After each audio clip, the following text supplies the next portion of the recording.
je vous retrouve aujourd'hui pour une nouvelle chronique lecture puisque j'ai terminé J'étais cet enfant, l'histoire vraie d'un jeune survivant à Auschwitz de Michael Bornstein et Debbie Bornstein-Olistad aux éditions Gallimard Jeunesse. Donc c'est une acquisition très récente.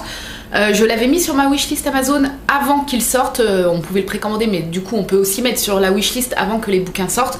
Je l'avais repéré au hasard, je crois sur Amazon parmi les suggestions parce que c'est vrai que je m'intéresse beaucoup aux livres sur la Seconde Guerre mondiale. Pardon. Et du coup je l'avais repéré, je l'avais mis sur ma wishlist et je l'ai commandé très peu de temps. Il est sorti le 30 mai, je ne sais plus, le 31 je crois. Donc voilà, je l'ai commandé et je l'ai déjà terminé, je l'ai lu en 2-3 soirs je crois. Quand je l'ai reçu, c'est vrai que je n'avais pas fait attention à la maison d'édition et j'ai été surprise que ce soit édité chez Gallimard Jeunesse pour un sujet aussi lourd. Je m'attendais pas que ce soit édité dans la partie jeunesse de Gallimard. Donc voilà, je me suis dit, il va pas y avoir trop de détails, je pense que ça va pas être trop sombre et trop dur, même si c'est une période très sombre bien évidemment, mais je me suis dit, voilà, le sujet va nous être relaté et abordé de manière, moins dure que d'autres livres qui peuvent relater du même sujet. Je vous ai même pas montré la couverture, alors je prends 5 minutes pour vous montrer la couverture. Donc ici, c'est Michael qui est ici. Voilà, hop, avec la couverture comme ça. Et le derrière avec des photos. Tout ce qui est texte c'est en relief, ça ne, vous allez sûrement pas le voir, mais là on le voit à l'intérieur, vous voyez, voilà, on voit à l'intérieur en fait le gaufrage. Et il fait environ 300 et quelques pages, 350 pages, et à la fin il y a plein de photos de la famille de Michael, de son village en Pologne et des camps, des photos des camps un petit peu, des photos de Michael après, puisque je ne vous spoile pas, il a survécu en fait au camp. Donc il y a des photos de lui après, de sa famille après, enfin de ceux qui ont survécu. Donc voilà, des petites photos de plein de choses à la fin. Je vais essayer de vous en parler du mieux que je peux. Ça va être un petit peu compliqué parce que c'est un sujet qui me touche énormément. Et dès que j'en parle, j'ai tout de suite les larmes qui me montent aux yeux. Je vais essayer de vous résumer la chose du mieux possible. Ce bouquin est en 2 temps. On a déjà une préface de Michael en premier temps et après de sa fille, puisque Debbie Bornstein c'est sa fille, elle l'a aidé à écrire ce roman. Il nous explique au tout début que, donc c'est lui qui parle, il voulait pas écrire son histoire, il ne voulait pas, c'était un peu tabou au sujet de sa famille quand après il a grandi et qu'il a fondé sa propre famille, qu'il a eu des enfants, ça a toujours été un sujet tabou. Il avait ce tatouage sur le bras avec son matricule, son numéro. Ses enfants lui demandaient régulièrement qu'était ce numéro et il leur répondait pas, il restait très flou, il a jamais expliqué vraiment à personne ce qu'il avait vécu. Faut savoir qu'il avait 4 ans quand il était enfermé à Auschwitz. Voilà, et même après dans sa vie sociale plus tard, les gens demandaient autour de lui des fois c'est quoi, parce qu'il dit qu'il essayait de le cacher mais en été, voilà, et des fois il oubliait, il relevait la manche de sa chemise et des gens, c'est vrai, se posaient des questions, ils disaient juste j'étais à Auschwitz, point. Et du coup, les gens n'osaient pas poser plus de questions et lui, ça l'arrangeait bien. Sa fille, en grandissant, je crois qu'elle est devenue journaliste et elle lui a dit écoute papa, si un jour tu veux écrire ton histoire, moi je veux t'aider, je serai là. Donc lui ça ne l'a jamais intéressé. Et un jour son père, en essayant d'apprendre un petit peu en fait son histoire, parce qu'il avait que 4 ans, donc il y a des souvenirs qui lui restent flous bien évidemment, parce que voilà, à cet âge là on peut pas se souvenir de tous les détails. Il était un peu sur internet, il est tombé sur un site où il a vu cette photo et il s'est reconnu. Il a vu que c'était lui, cette photo a été prise à la libération des camps. Et on avait demandé aux enfants en fait de soulever leurs manches pour montrer leur tatouage et le photographe a immortalisé ça, il s'est reconnu et c'était pas sur n'importe quel site, c'était sur un site qui disait que l'Holocauste était un pur mensonge. C'est vrai qu'il y a des gens qui pensent vraiment ça, moi ça me choque tellement. Voilà, il y a des gens qui pensent que tout ça c'est inventé, que ça n'a jamais existé, que ce n'est pas vrai. Et du coup c'était sur un site, on avait pris cette photo là, donc on se servait de sa photo entre autres avec les autres enfants pour dire que tout ça c'était qu'un pur mensonge, que ce n'était pas vrai. Et lui il s'est dit mais putain moi je l'ai vécu, j'étais là, comment ces gens peuvent dire ça? Et ça lui a fait un déclic, il a appelé sa fille, il lui a dit je suis prêt, il faut que je raconte mon histoire. Il faut qu'on arrête de dire que tout ça n'a pas existé, que ce n'est pas vrai. Je veux raconter mon histoire. Donc bien sûr à 4 ans on n'a pas, comme je vous ai dit, les souvenirs qu'on peut avoir étant plus vieux, on ne garde pas les mêmes souvenirs. Donc ce qu'ils ont fait, c'est qu'avec sa fille ils ont fait pendant très longtemps, plein de recherches sur des registres, voilà, plein de recherches au niveau de l'histoire, ils se sont énormément renseignés, il a retrouvé du coup son nom sur des registres, etc. etc. Et on nous dit donc dès le début que ce roman, parce que c'est un roman, ça nous est romancé en fait, son histoire nous est romancée, c'est pas un documentaire, c'est vraiment un roman. Ils ont fait au mieux avec tous les souvenirs qu'ils ont, enfin tous les documents historiques qu'ils ont pu réunir, donc lui et sa fille, plus les souvenirs de Michael, et ils en ont fait un roman. Donc comme Michael le dit au tout début, il y a certaines discussions, certains mots qui lui reviennent en mémoire, et du coup ils ont complété en fait certaines discussions pour en faire un roman. Mais voilà, il dit qu'il n'y a rien d'inventé à part certains échanges ou certaines bribes de discussion, que lui ne se souvient pas de tout, et du coup voilà, ils ont dû enrober un peu la chose, mais il tient à préciser, enfin tous les deux ils tiennent à préciser qu'ils n'ont pas rendu les choses fausses, voilà, ils n'ont pas empiré les choses, ou au contraire ils n'ont pas embelli les choses, ils ont fait au plus juste, voilà, c'est vraiment le mot qu'ils utilisent au tout début, ils ont fait au plus juste pour sortir ce roman J'étais cet enfant. Donc après cette petite préface, on a une première partie où une bonne moitié du livre, on est avant la déportation en fait des parents et des parents du frère de Michael et de Michael au camp d'Auschwitz. Il y a toute cette partie qui était méga intéressante. Moi je pensais en fait que le bouquin était principalement centré sur l'arrivée de cette famille à Auschwitz, et en fait non, pas du tout. On est vraiment sur une grosse partie sur l'avant, même avant que Michael naisse, où il explique en fait où sa famille vivait, etc. Son frère, machin et tout. L'arrivée en fait des Allemands, et après sa naissance à lui, jusque après avec les souvenirs qu'il a pu, jusqu'à son arrivée au camp d'Auschwitz avec sa famille. Et du coup ce avant, c'est quelque chose que moi, dans les livres que j'ai déjà lus, on voit pas longtemps en fait. Ça nous est abordé, le avant les déportations, mais c'est pas autant développé. Là, on voit vraiment le basculement des choses. L'occupation allemande qui piétine de plus en plus dans leur ville, jusqu'à ce que ça empire avec les années. Ça a duré bien 3 ans, je crois, avant qu'il y ait la déportation. Et c'était tellement fort en fait, tellement choquant de voir à quel point il passe d'un peuple libre, en fait, de gens libres, tout comme nous, à des gens emprisonnés, des gens tués. Et c'est dingue de se dire que c'est vrai tout ça. En fait, c'est pas comme... Quand on lit un roman comme ça, on le lit pas avec un certain détachement comme on peut lire d'autres histoires, parce que là, on sait que c'est vrai, et on sait qu'en plus, particulièrement cette histoire-là, est vrai. C'est pas un roman qui a été fait sur la base de l'histoire, mais on a inventé une famille en fait pour vous faire un roman inventé de toutes pièces sur des bases de faits historiques. Non, là on est vraiment dans la famille de Michael, et c'est dur, voilà, c'est très dur. Ce qu'il nous raconte avant, c'est des choses que sa maman lui a raconté plus tard, même après les camps. Elle lui a raconté en fait comment ça s'est passé, l'arrivée des Allemands, et ce qu'ils ont vécu avant sa naissance à lui. C'est pour ça qu'il a pu réunir un maximum d'infos pour faire le avant sa naissance au début du bouquin. Je ne vous spoile rien du tout, hein. Mais notamment sa maman raconte qu'au tout début, ils avaient de moins en moins le droit de sortir de chez eux quand les Allemands ont commencé à débarquer dans la ville. Je ne sais plus le nom de leur ville en Pologne. Mais sa maman se rappelle de la première chose vraiment qui l'a choquée. Elle était sortie en cachette de leur maison parce qu'ils n'avaient pas vraiment le droit de sortir. Je crois qu'elle devait rendre visite à une tante ou une sœur, je ne sais plus. Du coup elle était sortie en cachette, et là elle avait pris un chemin en fait un petit peu caché, et elle a entendu des pleurs d'une petite fille. Elle s'est penchée, elle a reconnu en fait la petite fille d'une de ses voisines, enfin de ses voisins, qui avait 3-4 ans, et elle était avec des Allemands. Ce que la maman de Michael après a vu, c'est qu'il y avait aussi les parents, et elle a assisté en fait à une scène horrible où les Allemands ont fait déshabiller les parents et la petite fille. Ils ont donné une pelle au papa pour qu'il creuse un trou énorme, et oui, là vous savez ce que je vais vous dire. Ils étaient 2 les Allemands. Ils ont dit à la famille de se mettre à genoux devant le trou, de se serrer dans les bras, et un des 2 Allemands a tiré une balle dans la tête des parents et de la petite fille, qui sont tombés directement dans le trou. Et ça, la maman de Michael, c'est quelque chose, ça a été vraiment la première image très violente qu'elle a vécue de cette guerre. Et là elle s'est dit, ok, elle a pris conscience en fait que c'était du sérieux, parce que comme ça nous est dit vraiment à plusieurs reprises, il y avait un journal clandestin qui circulait, donc ils avaient un peu des news qui filtraient de rumeurs comme quoi on exterminait les juifs dans les camps et tout, mais ils pensaient vraiment que c'était exagéré. Ils pensaient pas qu'en fait des êtres humains pouvaient être aussi méchants et aussi horribles. Et en fait quand elle a vu cette scène là de ses voisins se faire tuer de cette façon aussi cruelle, et en plus elle dit qu'elle a vu le sourire en fait sur le visage des Allemands, elle a pris conscience en fait de la gravité des choses. Et voilà, c'est une image qu'en fait elle a racontée plus tard à Michael, qui l'a vraiment choquée. Bordel, on se dit, enfin moi tout le long j'ai été révoltée.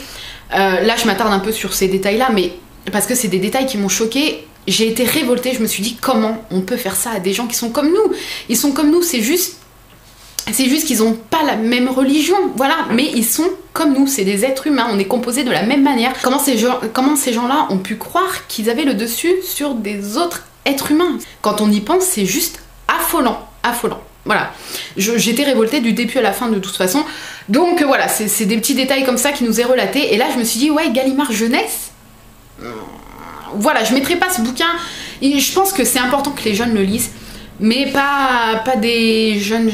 Voilà, je pense peut-être fin collège, début lycée, selon moi, même si c'est quelque chose qu'on a vu nous au collège, mais on n'a pas eu tous ces détails là bien évidemment. Donc voilà, je dirais peut-être, ça dépend après de la maturité de l'enfant, mais je dirais peut-être mi-fin collège, voilà. Mais en tout cas, je pensais pas avoir en fait des détails aussi crus et aussi tristes dans ce bouquin, mais je pense que c'est important de savoir qu'il y a des horreurs comme ça qui se sont déroulées dans notre histoire, et c'était il y a pas si longtemps que ça quand on y pense. Et du coup voilà, il y a toute cette première partie qui nous est racontée avec les Allemands qui prennent de plus en plus possession de la ville. Michael naît, donc il a un grand frère, Samuel je crois qu'il s'appelle.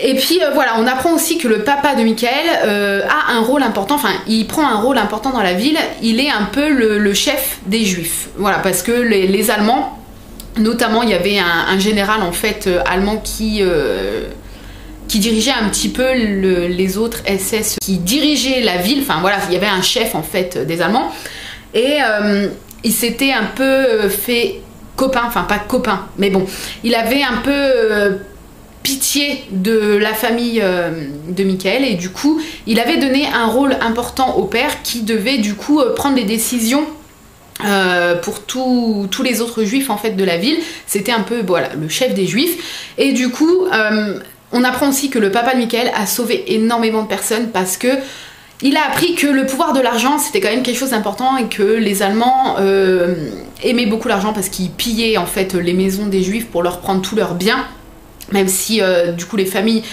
cachaient quand même des choses. Et du coup un jour le papa de Michael s'est dit voilà, il savait qu'il y avait des gens qui, enfin il y avait des vagues en fait de déportation, et il voulait sauver le maximum de personnes, sa famille en premier bien évidemment, et après le maximum de voisins et de gens de la ville. Et il s'est dit, il a eu une idée, sa femme lui a dit c'est pas une bonne idée parce que si vraiment le général t'accuse de corruption, on va te mettre tout de suite une balle dans la tête. Et il a quand même pris le risque, en fait il s'est dit voilà, moi je suis juif, je vais aller refaire une passe sur toutes les maisons des gens du village, et je vais leur demander qu'ils me donnent encore les choses qu'ils ont cachées, en fait leur fortune, leurs derniers biens précieux, et je vais aller demander, je vais aller donner tout ça. En fait il faisait des pots de vin, en fait voilà, il allait en fait négocier des choses auprès du général pour essayer de sauver le maximum de personnes, et pour en fait que la surveillance soit moins lourde, que le travail, parce qu'ils avaient beaucoup de travail, ils travaillaient genre 16 heures par jour, enfin un truc de fou, à rester debout, à enterrer en fait les corps des autres juifs que les Allemands tuaient dans la ville, enfin bref voilà. Il s'est dit je vais donner des pots de vin, ça va peut-être marcher, si ça marche pas on va tout de suite me tuer pour corruption. Si ça marche, il s'est dit je vais pouvoir alléger en fait toute la surveillance qu'il y a autour de nous, et sûrement sauver des personnes. Ce qu'il a fait, il a sauvé plus d'une centaine de personnes, jusqu'au jour où en fait tout ça n'a pas suffi bien évidemment, et ils ont tous été déportés à Auschwitz. Ils sont arrivés en se tenant main dans la main. Ah oui, il y avait aussi la maman du papa de Michael, donc la grand-mère de Michael, donc ils étaient les deux parents, Samuel le grand frère, Michael et la grand-mère. Ils sont arrivés, et quand ils sont descendus du wagon, ils se sont tous tenus la main. Le papa a dit on se tient tous la main, comme ça ils vont voir qu'on est une famille. Sauf que bien sûr eux ils en ont rien à foutre. Les soldats quand t'arrives ils te divisent en deux, et voilà, les hommes et les ados garçons sont mis au travail et les autres, bah, les femmes soit sont mis aussi au travail et les plus malades ou les plus vieux sont directement exterminés. Donc ils vont être séparés du papa et de Samuel. La maman va être dingue bien évidemment. Michael va au départ pouvoir rester avec sa mère et sa grand-mère, après ils vont être séparés, enfin il va être mis avec d'autres enfants etc. Je vous raconte pas plus que ça parce que ben, je veux pas vous dire après comment ça s'est passé dans le camp. On sait juste que bien évidemment ça a été horrible, ça je pense que je vous apprends rien. Voilà, je vous en dis pas plus parce qu'après je pense qu'il faut vraiment le lire et le découvrir. Je vous en dis pas trop sur ce qui s'est passé sur le camp, enfin je vous en dis pas vraiment plus, à part comme vous le savez, Michael nous relate qu'à leur arrivée on leur a tondu les cheveux, y compris aux femmes, on les a lavés etc, on leur a mis des tenues de prisonniers à rayures qui étaient beaucoup trop grandes pour eux, des chaussures qui étaient beaucoup trop grandes, enfin bref. Voilà, on les a tatoués. Michael dit qu'il a été dans les derniers tatoués parce que après, comme la fin de la guerre arrivait, parce que je crois qu'il a été... je crois qu'ils ont été déportés en fin 43, début 1944 je crois. Et il a appris plus tard hein, qu'il a été dans les derniers tatoués parce qu'après... Comme les Allemands ont vu qu'ils allaient perdre la guerre, ils s'amusaient plus en fait à perdre du temps à tatouer les Juifs. Ils les exterminaient à l'appel pour cacher en fait tous les meurtres qu'ils étaient en train de commettre. En fait, ils voulaient cacher tout ça. Donc voilà, après à peine les Juifs arrivaient, ils allaient directement dans les chambres à gaz et on prenait plus la peine de les tatouer. Et donc il a su après qu'il faisait partie, il était dans les derniers à être tatoués. Et du coup voilà, il nous raconte ce début-là et après il nous raconte ce qui s'est passé dans le camp. Et je vous laisse découvrir ça si vraiment c'est un sujet qui vous intéresse parce que je sais que ça va pas intéresser tout le monde. Il y a des personnes qui sont très sensibles qui ne peuvent pas lire ce genre de roman. Moi je suis quelqu'un d'extrêmement sensible, c'est-à-dire qu'une publicité avec une musique un petit peu larmoyante, je pleure. Donc c'est pour vous dire à quel point je suis sensible. Mais j'ai la soif en fait, j'ai plus la soif de connaître notre histoire, enfin la soif de connaître notre histoire prend le pas sur ma sensibilité. Du coup, j'ai ce besoin de savoir de ce que les gens ont vécu, d'en apprendre plus et de comprendre les choses. C'est pour ça que je lis et que je regarde beaucoup de documentaires sur cette période de notre histoire. Et du coup, je vous le recommande parce que c'est vrai qu'il y a certains détails qui sont durs, comme je vous l'ai dit, mais tout nous est tellement bien expliqué avec un langage fluide parce que c'est quand même Michael qui nous raconte, il est quand même censé être enfant au début. Donc du coup, c'est vraiment... simple à lire, voilà, c'est simple à lire, on n'est pas embrouillé avec les dates ou certains termes. Quand il y a certains termes en allemand, ça nous est toujours traduit, donc ça c'est super cool, on n'est pas paumé. Et ce livre est simple en fait de compréhension, je pense que c'est pour ça du coup qu'il a été édité dans la partie jeunesse de Gallimard, malgré les détails qui sont un peu durs. Mais c'est pas cru quand même, voilà, c'est pas cru, mais certains passages quand même où ben, j'ai pleuré carrément. Et à la fin, même si la fin... bien sûr comme il est survivant n'est pas très triste, mais ah là là, quand j'ai refermé ce bouquin, en plus on finit sur les images que j'ai vraiment pris la peine de regarder qu'à la fin. Voilà, tout le côté document avec les photos et tout, où on voit les photos du papa, de la maman, de sa tante, en fait tous ceux qu'on a suivis pendant toutes ces pages là et pour qui on a eu peur et pour qui on a prié pour qu'ils s'en sortent et tout. Je pense que je vous apprends rien en vous disant que tout le monde ne va pas s'en sortir, bien évidemment, parce que il y a eu énormément de morts. Et de voir ces photos là en fait et de se dire le roman qu'on vient de lire, c'est vrai, ces personnes ont existé, elles sont là en photo à la fin, Michael, son frère, etc. C'est dur et j'ai fini en pleurs parce que je me suis dit ça a existé, ils sont là. Et voilà. C'est délicat de parler d'un roman comme ça, je veux pas paraître trop joyeuse en parlant de ça, bien évidemment, parce que c'est quelque chose d'extrêmement dur, mais je veux en même temps vous donner envie de le lire parce que c'est important pour moi d'en savoir plus. Moi, un de mes souhaits, je vais pas dire rêve parce que les rêves c'est censé être du positif, mais un de mes souhaits c'est d'aller à Auschwitz-Birkenau pour aller visiter les camps. Je ne l'ai pas fait avec l'école, je sais que certains l'ont fait dans le cadre de leur programme scolaire et je pense que c'est une chance. Nous, ça n'a pas été tout le cas, de toute façon habitant à la campagne, notre école, notre collège avait peu de moyens, le lycée également, et du coup on n'a jamais fait de voyage vraiment, voilà. À part Vézelay, pour ceux qui connaissent, qui est pas très loin de chez moi, on n'a pas fait vraiment de voyage. Et du coup, j'envie les personnes qui ont pu y aller avec l'école ou même de leurs propres moyens plus tard. Et moi, c'est quelque chose que je souhaite vraiment, même si je sais que je vais passer une bonne journée dans le contexte d'apprendre des choses, mais je sais que je vais passer une sale journée et je vais en ressortir vidée. J'ai vu des gens qui ont parlé justement de leur visite au camp et qui en sont ressortis vraiment épuisés, vidés de leur énergie, comme si elles avaient fait un marathon, parce qu'émotionnellement c'est très rude, c'est très dur. Et moi voilà, pour moi c'est vraiment quelque chose que j'aimerais faire une fois dans ma vie, parce que j'ai ce besoin en fait, en hommage à toutes ces personnes qui sont mortes pour rien. J'ai ce besoin d'aller là-bas pour comme un pèlerinage, je sais pas si vous voyez ce que je veux dire, mais par respect pour ces personnes et en hommage pour eux, je veux faire le trajet et je veux aller en Pologne pour aller voir les camps. Et voilà, je ressens ce besoin-là en fait, et c'est quelque chose que j'aimerais faire. Je sais qu'à part le trajet, c'est pas un voyage entre guillemets qui coûte très cher, donc c'est quelque chose qui est faisable dans ma vie.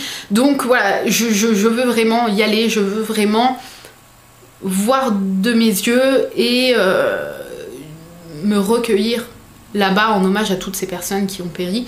Donc voilà, je vous conseille ce bouquin si c'est un sujet comme moi qui vous touche énormément. Vous allez adorer être avec Michael et sa famille. On s'attache tellement à sa maman, à sa grand-mère, c'est des personnages tellement... Enfin des personnages, c'est des personnes tellement attachantes, tellement attachantes. On voit que son papa a tout fait pour protéger sa famille. La maman qui protège ses enfants, enfin... Ils sont tous adorables. Et c'était un crève-cœur de refermer ce bouquin et de se dire que ces personnes ont vraiment existé et que ça fait partie du passé. Et j'avais l'impression de les abandonner en fait quand j'ai terminé ce roman. C'était très bizarre, j'avais un sentiment de culpabilité, mais ça a été une bonne lecture. J'en ai appris tellement plus que ce que j'avais pu voir dans d'autres reportages. Voilà, là on était vraiment avec eux, j'avais vraiment l'impression d'être une petite fille juive au sein d'une famille, et j'ai eu peur avec eux. J'ai eu certains moments de soulagement quand il y en a eu, certains moments de joie parce qu'il y en a quand même quelques-uns, ils arrivent à en tirer quelques-uns, tout comme ils continuent à fêter le Shabbat et tout. Enfin, il y a eu, pour eux c'est des moments importants et des moments où il y a eu des moments de joie quand même, et du coup voilà, j'étais vraiment avec eux, j'avais vraiment l'impression d'être une petite fille dans cette famille et c'était vraiment génial. Voilà, je peux dire que ça a été une très belle lecture, un énorme coup de cœur. Je lui ai mis 20 sur 20 sur Livre Addict. D'ailleurs il n'était pas entré encore sur Livre Addict, c'est moi qui ai créé l'entrée de ce bouquin, donc voilà, maintenant il y est si vous voulez le mettre sur votre wishlist ou dans votre palle sur Livre Addict. Je vous le conseille 1000 fois, 1000 fois, 1000 fois.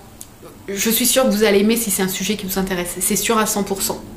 Voilà.